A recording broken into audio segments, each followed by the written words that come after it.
Namastê, eu sou a Larissa Nanda.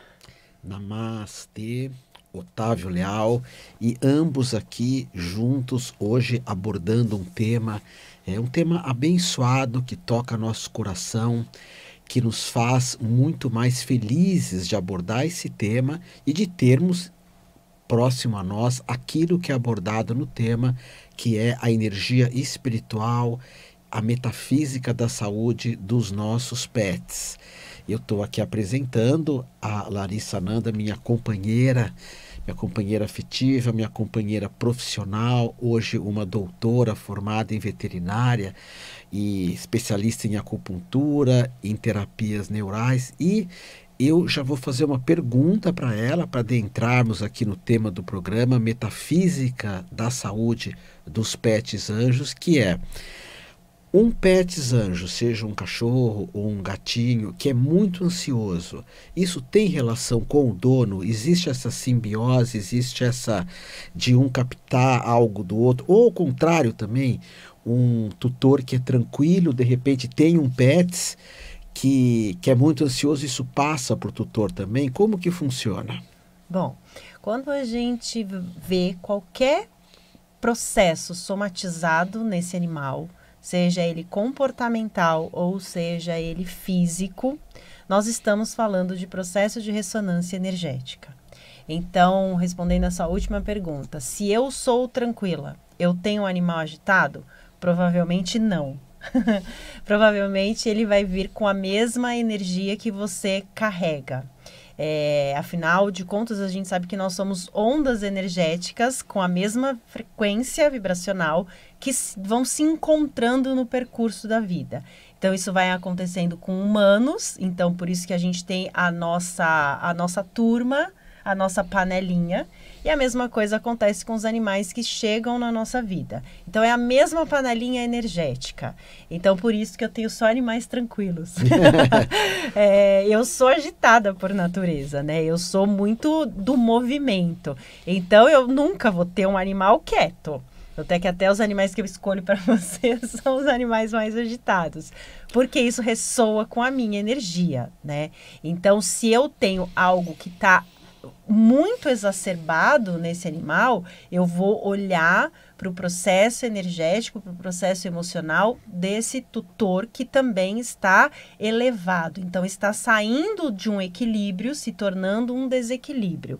Esses desequilíbrios, eles podem ser pequenos, e com desequilíbrios pequenos, nós não temos ainda somatização em comportamento e físico desse animal, ainda não rebateu e não colou lá nesse animal, como nós temos as frequências vibracionais totalmente em desequilíbrio, onde a gente vai ver processos de comportamentos diferenciados que vão trazer para esse animal algum problema, porque a gente tem que pensar nele em vida livre, né? Se eu tenho um cão que é ansioso e late o dia inteiro, mas ele está no meu apartamento ou na minha casa, provavelmente ninguém vai achar ele e ele vai ser comido, né? Porque ele está protegido. Mas eu tenho que pensar se esse animal, se esse cachorro, por exemplo, latisse o dia inteiro e estivesse numa vida livre. Provavelmente ele duraria um dia, porque algum predador poderia chegar mais próximo dele. Então, toda análise esse comportamento é pertinente à vida natural desse animal ou não?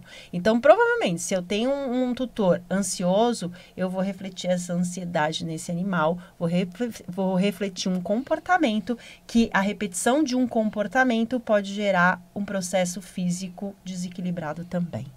Interessante, porque hoje nós estávamos no elevador, eu e ela, e uma moça mostrou para nós um cachorrinho assim, bem acelerado, ansioso, talvez, e ela falou de um outro cachorrinho de uma irmã que também era muito ansioso, que era um Spitz. Inclusive, quem está aqui nos escutando pensa nisso. Você tem um cão, um gato ansioso? Então, essa mulher falou: olha, minha irmã tem um Spitz ansioso, ele é muito agitado. E a Nanda tem quatro Spitz. Ao todo nós temos 19 animais ou 20, precisamos contar uma hora com calma. E é interessante porque essa é uma questão que sempre me vê, né? Se eu tenho um animal, uma coisa é ansioso e agitado, ou não, depois você responde.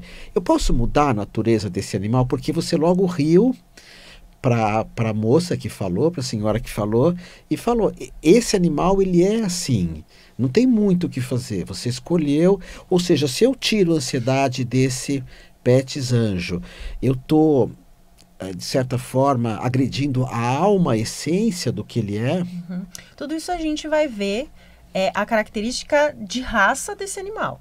Então, por exemplo, eu tenho 4 Spitz, eu estou falando de 4 animais que foram feitos para caçar, e 4 animais extremamente primitivos, que a dificuldade de aprendizado e de estar no meio dos humanos é mais difícil, porque ele tem arraigado no seu composto genético algumas coisas muito mais fortes, porque ele viveu muito tempo até chegar na gente, né?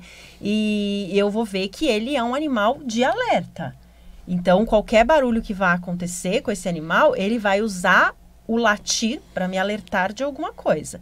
Então, eu vou ver o quanto que esse latido impacta no processo desse animal. Ah, ele late quando tem um barulho no corredor, mas logo ele para. Ok, é o jeito que a raça dele tem de se comunicar.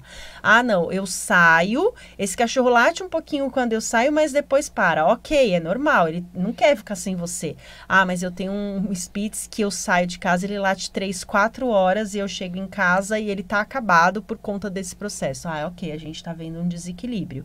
Então, a gente sempre vai olhar, quando eu faço um tratamento, eu vou olhar o histórico desse animal e eu vou olhar o que o tutor me fala como um processo de desequilíbrio. Por exemplo, eu tenho gente que vem me consultar e fala assim para mim, ai, olha, eu adotei um gato, mas meu gato faz muito barulho à noite. Tem como você fazer meu gato dormir à noite? Eu falo, não, porque você pegou um animal que o hábito dele é muito mais noturno do que diurno.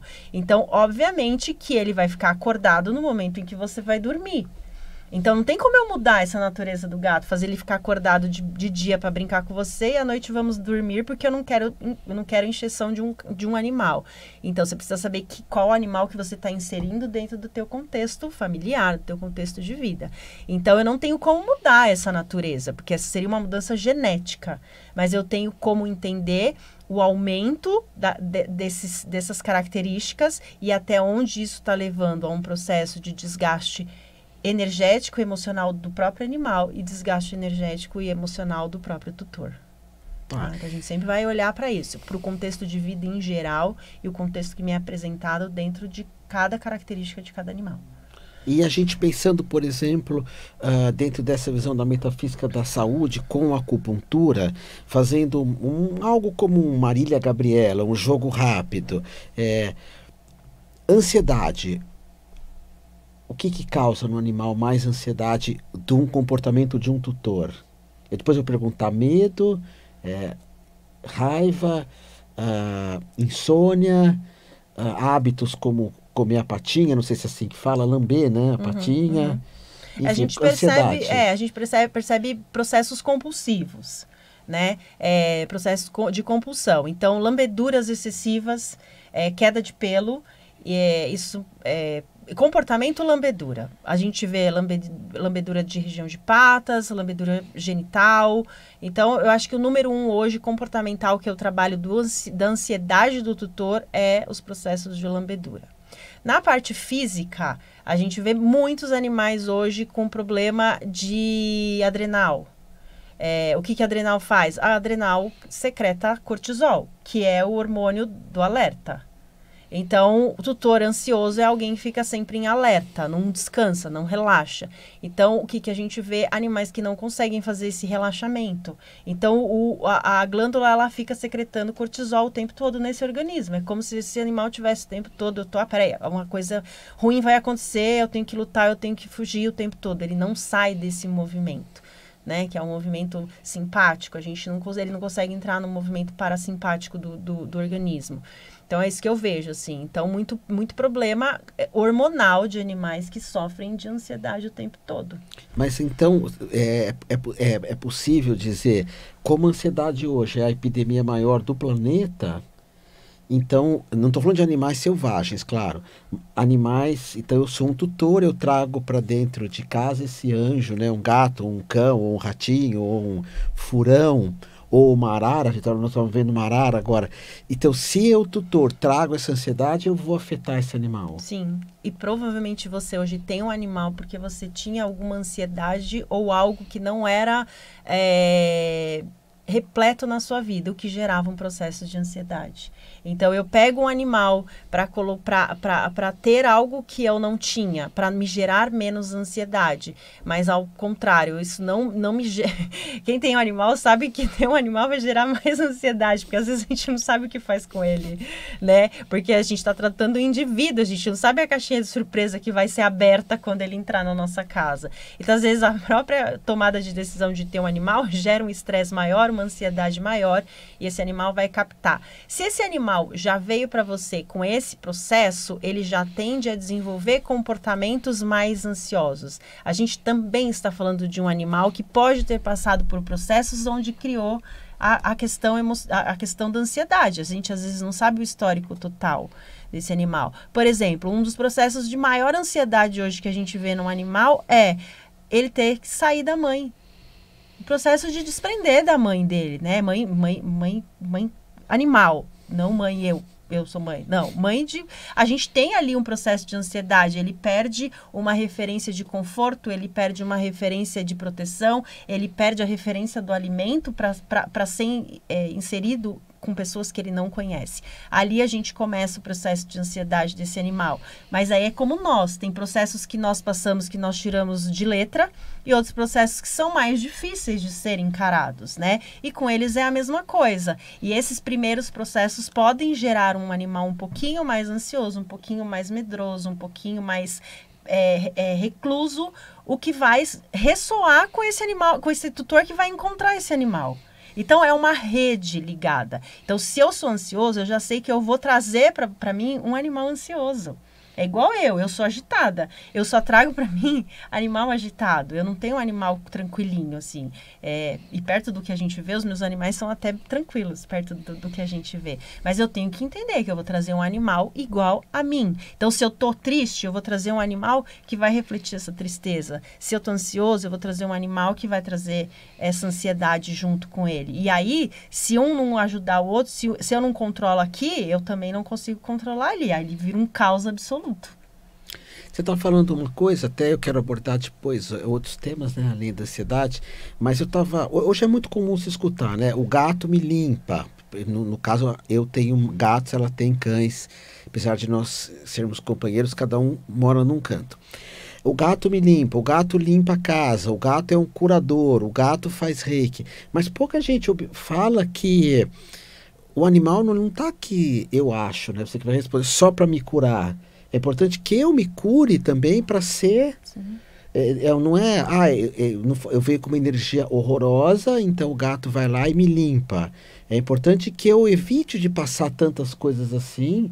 Eu já tive muitos problemas com alguns dos meus gatos. Eu não sei se hoje eu tenho um monte, e eles vivem muito em contato com a natureza, uma alimentação legal, são paparicados. E eu trabalho muito a minha energia... Mas quando eu morava nas grandes Babilônias, no caso em São Paulo, eu percebia que meus gatos estavam sempre com problemas. Então, cabe aos dois se cuidarem. O pet se cuidar, eu me cuidar. Sim, eu falo sobre a responsabilidade da nossa própria emoção. E eu não sou a favor dessa bandeira que se levanta, que hoje o animal vem na nossa vida para fazer a gente não passar por algumas coisas. Eu acho que você tá jogando a responsabilidade em cima de alguém que não pode se defender. A gente sabe que existe uma troca, a gente sabe que existe uma missão desse animal chegar na sua vida, mas a gente colocar o peso dele ficar limpando ou cuidando dos meus processos emocionais, eu acho que isso depende. Eu acho que quem tem que fazer isso é quem tem muito mais consciência que somos nós do que os animais. Então, eu não sou a favor dessa romantização de que os animais estão aqui com uma missão espiritual para nos limpar, para nos curar, nada. Eu acho que cada um tem que fazer o seu processo. Eu tenho que cuidar do meu lado emocional, eu tenho que cuidar do meu lado energético, eu tenho que cuidar do meu lado psíquico, eu tenho que cuidar do meu processo físico. Se eu não fizer essas quatro, 4 partes, eu vou adoecer. Se eu adoecer, eu não vou conseguir cuidar desse animal. Eu não vou cuidar do meu corpo, então o meu gato vai pegar minha doença. Eu não vou cuidar do meu lado energético porque o gato vai limpar. Eu acho muita sacanagem a gente usar um ser tão, tão puro e um ser que entrega tanto pra gente como algo que precisa só cuidar de mim. Não, a responsabilidade de cuidar de mim sou eu, né?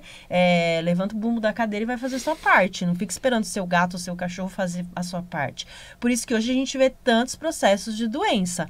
Porque todo mundo pega um animal porque está sofrendo de alguma coisa. Porque quer alguma coisa que não tem. Então, eu pego esse animal, ponho ele no lugar. Então, eu não me responsabilizo pela minha emoção, pela minha energia, eu pego um animal para me responsabilizar sobre isso, né?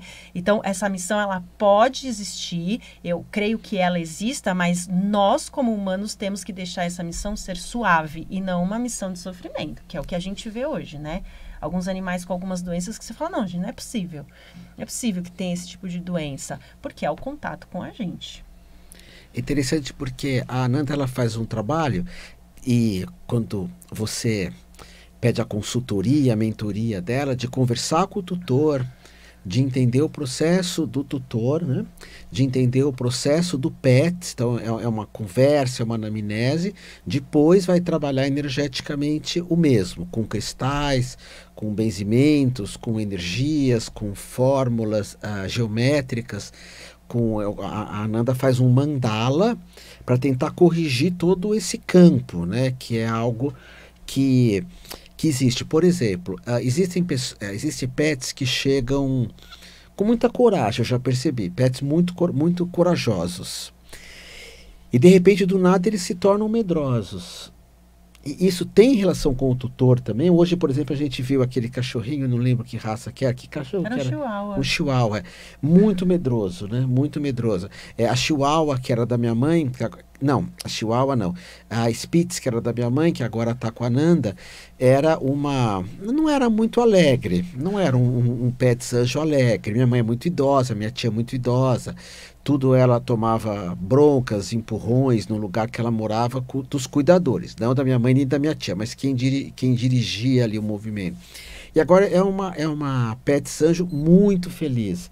Então é possível também o Pets pegar essa felicidade do tutor e também pegar o medo? Sim, os dois aspectos, tanto positivos quanto negativos.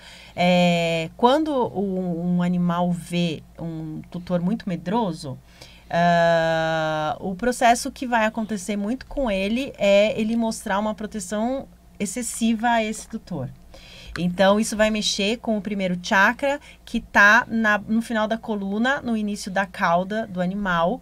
E esse é o centro energético que vai comandar o território, que ele vai comandar a energia toda desse território. E quando o animal olha para o tutor e fala assim, ele é um banana, ele não segura nada, ele é um bobão, ele é um medroso. Inconsciente e energeticamente ele fala assim, quer ver? A hora que eu sair na rua, eu vou atacar todo mundo. Porque ele não dá conta dele. Então, o movimento, às vezes, dessa proteção é uma agressividade. Só que, muitas vezes, o que acontece? Esse aspecto comportamental, porque a gente não entende do movimento energético, faz com que o tutor dê bronca nesse animal, porque ele está tendo um comportamento que não é legal, social. Então, priva, às vezes, esse tutor de sair com o animal, é mais difícil de sair com esse animal. E aí, esse animal vai sentindo que, assim, o errado é eu ser corajoso. O certo é ser medroso igual ele. Então, ele vai colocando para dentro essa energia. E ele pode, sim, virar um animal medroso. Ele não vai mais querer sair na rua, ele vai ter alguns comportamentos receosos, que é um pouquinho do que a gente viu hoje também, né? Um pouco de um comportamento receoso. Mas a gente vai ver a raça, é um animal muito pequeno. Chega 3 humanos gigantes em cima do animal e fica ali, obviamente, ele vai ter medo. Até ele buscar uma confiança demora um pouquinho de tempo, né? Então, até que você falou, nossa, você abaixou para falar com o animal. É óbvio, olha meu tamanho e olha o tamanho dele. Então, eu abaixo, porque aí a gente vai começando a ficar na mesma linha desse animal, né? E eu posso, sim, pegar um animal que esteja triste e fazer uma mudança comportamental, energética nesse animal, para que ele entenda que hoje tudo vai ser muito respeitado. Então, por exemplo, a Ternura, que é a cachorrinha que chega pra gente, todo dia à noite eu converso com ela sobre esse processo. Então, eu falo muito pra ela que hoje ela tá num ambiente onde as pessoas têm tempo para olhar pra ela, que não é para ela guardar nenhum sentimento ruim da primeira experiência que ela teve, porque ela não tinha maus tratos, mas ela não tinha uma atenção por conta de N fatores que acontecem na casa da sua mãe, né? Processos muito graves de doença. Então, eu sempre falo isso pra ela. Hoje você tá num lugar seguro. Pode dormir tranquila que você tá num lugar seguro e um lugar que você vai ser muito feliz. E a gente percebe essa mudança dela, né? Tanto é que ela era um animal que chegou com bastante incontinência urinária. E isso mostrava, pela metafísica da saúde, isso mostra que ela estava muito cheia daquele processo, que ela estava descontente, que até o lugar onde ela vivia é um lugar muito tenso, e né? A gente sabe que por conta do processo de doença da tua tia. E quando ela chegou, eu fui tentando consertar todo esse processo energético e emocional que ela tinha. Eu fiz meu trabalho, mas como às vezes santo de casa não faz milagre, eu também pedi ajuda para algumas alunas e toda uma limpeza energética foi feita com ela, todo um trabalho de comunicação foi feito com ela para que ela pudesse entender que agora ela estava num outro lugar. As alunas que estão se formando, né? A Ananda tem uma formação de curadores energéticos de pets. O bacana é que por ela ter uma formação, a Ananda aqui do meu lado, uma formação em veterinária, existe também a questão, eu vou usar esse termo, de ter os pés no chão, porque às vezes nós falamos, vamos usar um aroma, que energeticamente a aromaterapia é muito bom para pets, mas tem alguns aromas que matam pets. Vamos usar tal erva, fitoterapia, pessoas que às vezes falam de cura para pets. Sim, mas essa erva até pode fazer sentido para um canino, os lupus, um cachorro, mas não para um felino. Pode matar, inclusive. Então, eu vejo esse lado muito importante de quem trabalha energeticamente com pets, essa combinação. E qual que é o teu Instagram mesmo? Meu Instagram é @LarissaAnanda. Tudo junto, Larissa Ananda. A gente tem mais um minutinho aqui, depois eu quero abordar isso, depois eu quero que você fale em outro momento mais. Eu imagino que exista um treinamento, não é treinamento que fala de pets, um adestramento, que deve ser uma coisa absurdamente errada e algum que é muito correto, né? Porque muita coisa que a gente vê na metafísica ou nessa veterinária hoje sofisticada, na acupuntura, na neural, na comportamental, algumas coisas tentam mudar completamente, né, a natureza do pet e colocar algo nele que agressivo, talvez, ou até não agressivo. Como que você vê isso, sem entrar em detalhes, lógico? O comportamento de um animal, ele é feito por processos de associação também, tá? Por processo de associação também. Mas hoje a parte comportamental, uma parte de um adestramento, né? Você precisa saber o porquê que você está fazendo esse adestramento, mas a parte comportamental, ela é muito hoje regulada pela parte da neurociência. Então, a gente tenta entender as necessidades desse animal para poder fazer algumas modulaçõezinhas no comportamento, né? Agora, se você quer um animal extremamente obediente, às vezes até animal que serve para algum tipo de ataque, assim, né? Porque às vezes você tem um animal bravo, você precisa modular esse comportamento dele bravo.